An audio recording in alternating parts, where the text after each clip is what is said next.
తెలంగాణ ప్రజలందరికీ ఉద్యమ అభివందనాలు. నా పేరు ఐతకోన్ రాఘవేంద్ర, బీసీ యునైటెడ్ ఫ్రంట్ రాష్ట్ర అధ్యక్షుడిని, ఆర్జీ మీడియా చైర్మన్ కూడా. మరి ఎల్బీ నగర్ ఒక చక్కని కార్యక్రమానికి వేదికగా నిలవబోతూ ఉంది.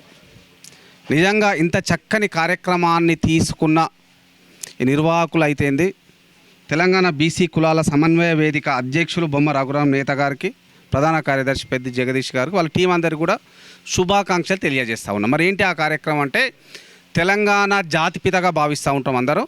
మరి కొండ లక్ష్మణ్ బాపూజీ గారు అందరికి పూజనీయులు, గౌరవనీయులు, నిస్వార్థంగా బీసీ కులాల కోసం, బహుజన రాజ్యాధికారం కోసం పనిచేసిన ఒక గొప్ప నేతగా చెప్తూ ఉంటాం. తెలంగాణ తొలి మలి దేశ ఉద్యమాల్లో మరి ఆచార్య కొండ లక్ష్మణ్ బాపూజీ గారిని లేని పాత్ర అసలు మనం ఊహించలేం. మలిదేశ ఉద్యమంలో, తొలి దేశ ఉద్యమంలో తన పాత్ర స్పష్టంగా ఉంది. బడుగులు ఏకం కావాలి, బలహీన వర్గాల ప్రజలు ఏకమైతేనే మరి తెలంగాణ ప్రత్యేక రాష్ట్ర కళ సాకారం అవుతుందని ఒక నిలువెత్తు పోరాటాన్ని, ఒక ఉజ్వల పోరాట ఘట్టానికి తెరలేపిన ఒక మహోన్నత వ్యక్తి. మరి ఎందుకు ఆయన పోరాటం చేసిరంటే, బీసీ అంటే ఏంటంటే బ్యాక్వర్డ్ క్లాసెస్ అంటాం, అంటే వెనుకబడిన కులాలు అని అర్థం. దాంట్లో అసలు యాక్చువల్గా బ్యాక్వర్డ్ క్లాసెస్ పెట్టింది ఆచార్య గారు ఏం చెప్పారు, ఎస్సీ ఎస్టీ బీసీలే మనం బ్యాక్వర్డ్ క్లాసెస్ అంటాం. మరి ఎవరు బాగుపడతా ఉన్నారు? మన ఓట్లు వేసుకొని గద్దెనెక్కిన అగ్రవర్ణాల వాళ్ళు బాగుపడతా ఉన్నారు, ఆస్తులు సంపాదించుకుంటున్నారు, అంతస్తులు సంపాదించుకుంటున్నారు, మనల్ని నిలువున మోసం చేస్తూ ఉన్నారు. ఆనాడు నిరంకుశ పాలన కొనసాగేటప్పుడు కనీసం గొంతు పెగలాలంటే భయపడాల్సిన రోజులు, గొంతు లేస్తే నిర్బంధించే రోజులు. అయినప్పటికీ తన గలం ద్వారా, తన పోరాట పటిమ ద్వారా బీసీలతో పాటు బడుగులను, బలహీన వర్గాలను ఏకం చేసిన మహోన్నత వ్యక్తిత్వం గలన మరి ఒక ఆచార్యుడు ఎవరని ఉంటారంటే కొండ లక్ష్మణ్ బాపూజీ. మరి ఏం చేయాలి? ఇప్పుడు మనం చేయాల్సింది ఏంటి? ఆయన ఒక తొవ్వేసిపోయిన దాంట్లో నడిస్తే చాలు. మనం ఒక కులానికో మతానికో ఒక ప్రాతిపాదికన లక్ష్మణ్ బాపూజీ గారిని చూడాల్సిన అవసరం లేదు. తెలంగాణ జాతిపితగా భావించి ఈ has done crystal clear path, we should run in to that path అని నేను చెప్తా ఉంటాను. ఇప్పుడు ఆయన ఒక మంచి మార్గాన్ని నిర్మించారు, ఆ మార్గంలో వెళ్ళాలి. ఇప్పుడు బీసీ ఉద్యమం నడుస్తూ ఉంది, అంతకుముందు తెలంగాణ ఉద్యమం నడిచింది. మరి ఆచార్య కొండ లక్ష్మణ్ బాపూజీ తెలంగాణ ఉద్యమంలో ఎందుకు తన గలాన్ని వినిపించారు, ఎందుకు తన శక్తి యుక్తులను ఇచ్చిన, ఎందుకు లాస్ట్కు తన ఇల్లును కూడా ఇచ్చిండు?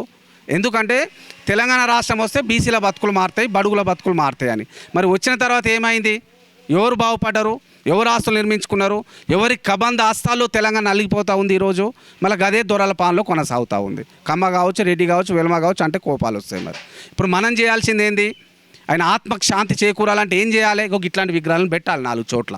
ఇప్పుడు మన రఘురామ్ అన్న కావచ్చు, జగదీష్ అన్న కావచ్చు, ఈ పంతా తీసుకుంటారు. ఎందుకు పెట్టాలంటే ఎవరైనా ఆచార్య లక్ష్మణ్ బాపూజీ ఈ తరం తెలియకపోవచ్చు, కాబట్టి తెలియాలంటే ఇట్లాంటి విగ్రహాల ద్వారా తెలిపించే అవకాశం ఉంటుంది.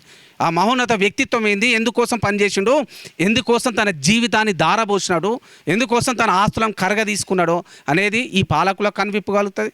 నేటి బీసీ యువత తెలుసుకోవడానికి అవకాశం అవుతుంది. తద్వారా మన రాజకీయ అధికారం సాధించుకోవడానికి అవకాశం అవుతుంది. కాబట్టి మరి ఇంత చక్కని కార్యక్రమాన్ని ఎల్బీ నగర్లో శ్రీకారం చుట్టబోతూ ఉన్నారు, త్వరలో జరగబోతూ ఉంది. నాకు తెలిసి మరి నెక్స్ట్ సెప్టెంబర్ 1st వీక్లోనే జరిగేటట్టుగా ఉంది. కుల మతాలకు అతీతంగా ఆచార్య కొండ లక్ష్మణ్ బాపూజీ అభిమానులు, ఆయనను ప్రేమించే ప్రతి ఒక్కరూ తరలి రావాలి. ఈ కార్యక్రమానికి చేయూతను అందించాలి. వీలైనంత కాదు, ఆర్థిక చేయూతను అందిస్తారా, మాట సాయం చేస్తారా, మరి ఆ కార్యక్రమాన్ని దిగ్విజయం కొనసాగాలి. మరి కొండ లక్ష్మణ్ బాపూజీ ఆశయాలను మనం సాధించాలంటే ముందు మన అందరం కంకణబద్ధులం కావాలి. మొదటి వారంలో, సెప్టెంబర్ మొదటి వారంలో ఏదైతే విగ్రహ ఆవిష్కరణ కార్యక్రమం ఉందో, ఆర్జీ మీడియా అభిమానులకు కావచ్చు, నా అభిమానులకు కావచ్చు, మరి బీసీ బిడ్డలందరికీ కూడా చేతులు జోడించి నమస్కరిస్తా ఉన్నా. అందరు రండి, దిగ్విజయం చేయండి. ఆయన ఆశయ సాధనకు మనం కృషి చేసే విధంగా అందరం ఆ రోజు ప్రతిజ్ఞ చేద్దాం. మరి ఇంత చక్కని కార్యక్రమానికి ఒక ఆస్కారం కల్పించిన రఘురామన్నని మరొకసారి అభినందిస్తూ ధన్యవాదాలు.